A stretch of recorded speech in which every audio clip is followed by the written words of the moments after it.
You're almost about to listen to, I hope, Improvisations To Go, a special holiday edition.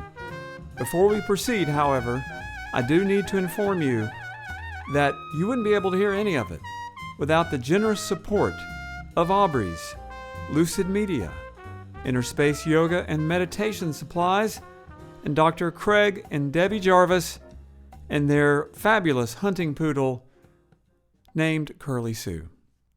I've verified that, by the way. That poodle hunts. It was a day that would not live in infamy, but it was Pearl Harbor Day. But it wasn't 1941, it was 2019, and this was my assignment. Wake up. Okay, that part was easy. I woke up. Get in a car. Also, pretty easy. Drive until I got tired. Moderately easy, but tiring. And here's the kicker. When the driver gets tired of driving, stop for the evening, wherever that is, and then find live jazz music and go see it. Those are the rules, and here is how I broke them. I started the day out sending email messages to music stores in West Tennessee because I knew I was going to drive westward, and I knew I'd probably last about 5 or 6 hours before I got hungry and hangry and had to stop. Well, I did hear back from a music store in Jackson, Tennessee, and they put me in touch with a jazz musician named Bill Lars. While on the road, Bill called me and said, "Hey Todd, no jazz concerts anywhere in the area tonight, but there's a junior high jazz band that's playing a Christmas parade in Kenton, some call it Canton, Tennessee, and I was welcome to come see that." Okay, 2 things. Number 1, I have no idea where Kenton or Canton, Tennessee might be.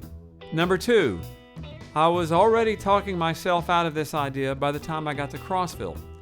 And number 3, I knew I was going to go, and I didn't know why, but there was something irresistible about a Christmas parade in Canton, Tennessee.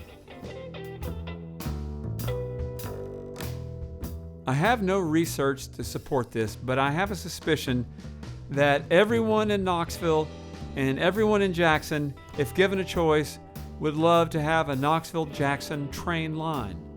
But since nobody's bothered to build one for us, I decided to drive. I don't like driving. I'd rather just look out the window at the pretty cows and Stuckey signs. But if you want to get to a place like Canton, Tennessee, or anywhere in Tennessee for that matter, you had better learn to love driving. Now, what I do enjoy about driving is that it makes certain pieces of music sound better. And there's no rational explanation, but sometimes in a car going over 60 miles an hour, certain pieces of music sound better.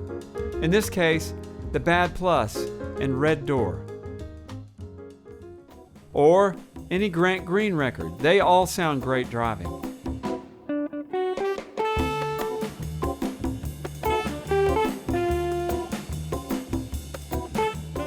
Those work really great in a car, especially in the summer. Bonus points if the windows are open.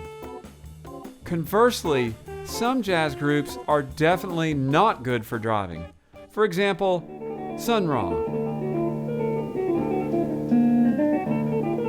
For example, the Art Ensemble of Chicago.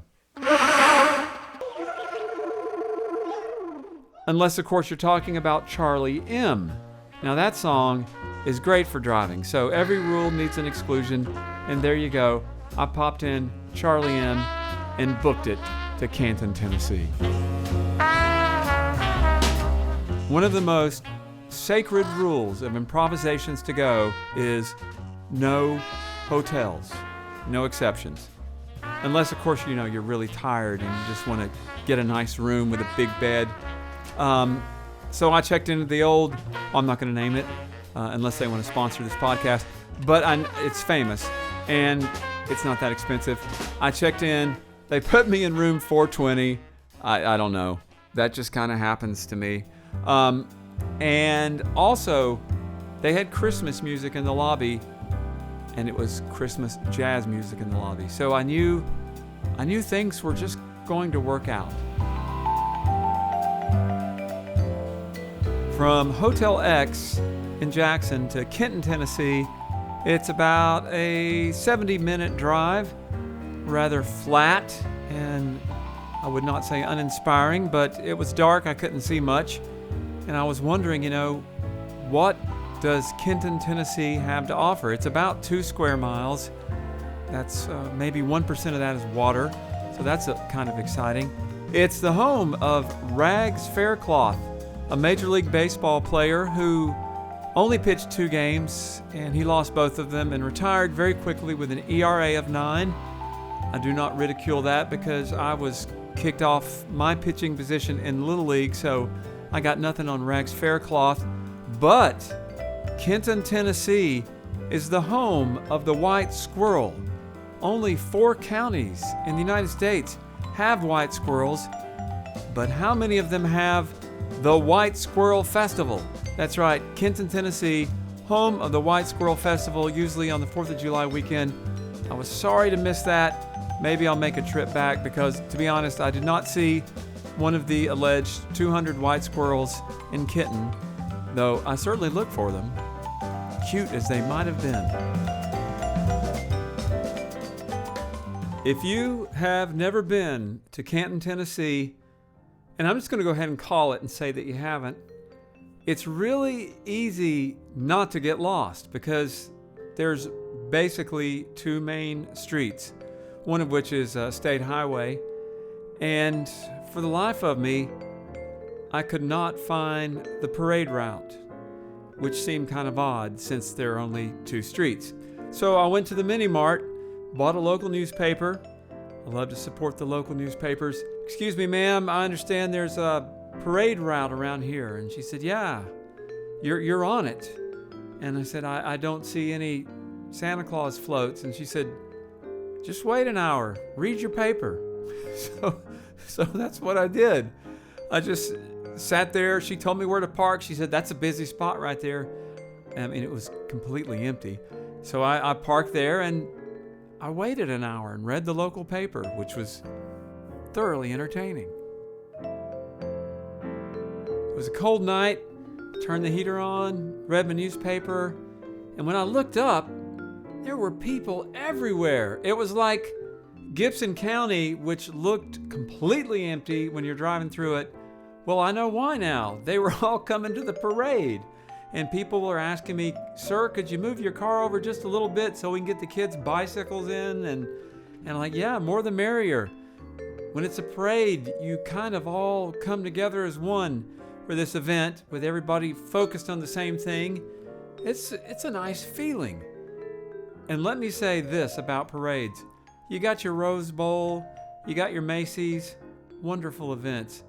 But none of them are louder than the Kenton, Tennessee Christmas Parade because it starts out with every available siren in Gibson County. You got police car sirens, you got fire truck sirens, you got ambulance sirens. That one worried me just a little bit, but then I did have this thought, if I were wanting to break into a house, this would probably be a really good time to do it. I quickly let that thought evaporate and go away and hopefully never come back. But the parade itself was just great. There was Santa Claus on a tractor. Merry Christmas, everybody. Ho, ho, ho. Here you go. Merry Christmas. Hey, girl. How are you, Miss Harley? How y'all doing? There were bicycles, there were batons, and then there was the middle school jazz band with Bill Lars leading them on. And the kids were having a ball. And the next thing I knew, I was having a ball.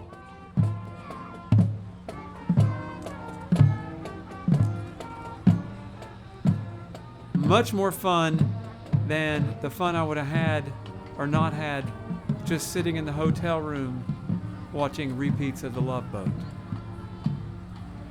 Like everybody else there, I followed their lead and I stayed until the last siren had blasted, the last kid had ridden his bicycle with a flag, The last piece of candy had been thrown. And I went over to the flea market up the street, bought some Christmas gifts, and I actually started really feeling that spirit. The one that doesn't always come every year. But there it was, in Kenton, Tennessee, at the Christmas flea market.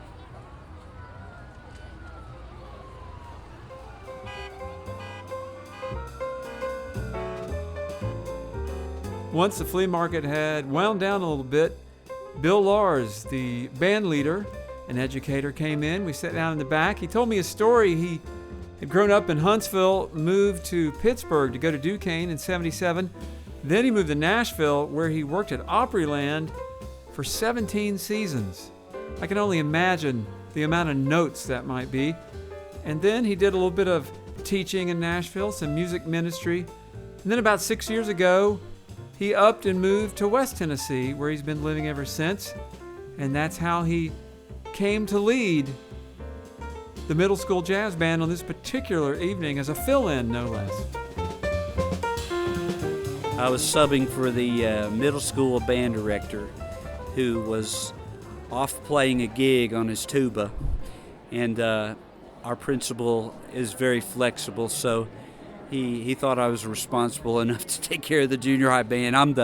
I go over and work with the band, so the kids know me, but I'm the elementary school music teacher here in Kenton and then at Rutherford, and the band is actually from Rutherford, Tennessee. I was really curious if kids in Gibson County really knew a lot about jazz. What did they know? Well, some of them may have a little bit of it from having listened on their own, but a lot of them are what we would call newbies to jazz. They'll get to listen to some charts that we might be playing, so they'll hear an example of it. But like I remember the first time we played anything that had swing in it, we actually played a shuffle, which is kind of it's a step up from rock and roll. Well, it's before rock and roll, but between jazz and rock and roll, kind of a blues kind of thing. And we learned how to swing, how to not to play so stiff on eighth notes, and so they swung and they liked it, and they actually played the style very well, and they sounded good on it. Bill Lars is semi-retired actually. He teaches a few days a week, but he also has a band out of Jackson, Tennessee, which has a really great name. It's called the Jackson Hub Tet. We're the hub city, so we're located between Memphis and Nashville. We have a lot of small towns, of which Kenton and Rutherford, where I teach at, are kind of satellites of Jackson. So our band Hub Tet, we play a lot of that different kind of music, but we also do some country. We do some like Walking After Midnight, some Patsy Cline things, and there's a lot of music lends itself to being in kind of a jazz cultural environment. Like even those Patsy Cline tunes, they're kind of bluesy. We do that stuff, and like I said, the James Brown Get Up Off of That Thing. We do that. We do the Earth, Wind and Fire September. We do some tunes like A-Train, and we go back and do some kind of classic trumpet things, Grazing in the Grass. I played in when I was in Nashville. I played in dance bands a lot, and so I was at the mercy of whoever had the band, and so I decided that when I was going to have my own band, I was not going to play the tunes I didn't like. I was only going to play stuff that I really enjoyed playing, and hopefully my band members enjoy playing them too. But we try to do stuff that's it's not really dance music. It's more listening. I mean, you can dance to it, but I guess I kind of got burned out on playing dances when I was younger, and the 4 hour. When you're a trumpet player and you're playing 4 hours, and plus you're an educator and you're not playing every day, it kind of wears your chops out. But now that I'm kind of semi-retired, I actually get to practice. We went on talking quite a while, and I loved hearing about his life in small town America, I guess is what they call it. But what it was for him was a place where he finally had time to actually practice his craft. He could spend time with his grandkids. He worked in the local church. He had a very, very full existence that maybe he wouldn't have had chasing that sort of music business dream. And this is something that I know a lot of musicians are pondering right now, here in 2020, when the gigs are dried up and teaching in one way has become a lifeline for a lot of these great musicians.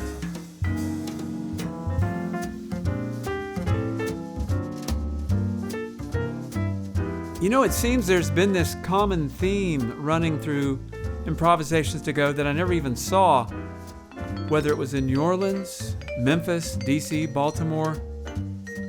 The teachers really actually keep it all going. And here in 2020, when many of the gigs have just simply gone away, it's teaching that allows these musicians to keep surviving, to keep food on their table. In the meantime, by teaching, they're keeping the actual music alive for the next generation. And the next generation will make sure the next generation hears it. And this will go on for hundreds, maybe thousands of years. So what better gift could you have here in the holiday season than the gift of music brought to you by the teachers? So I wish you would do me just one small favor, okay? So I'm just asking for one. The next time you run into a teacher, just look them right in the eyes and say, "Hey, I got your gift. Thank you." It's okay if they don't know what the heck you're talking about. Thanks for listening.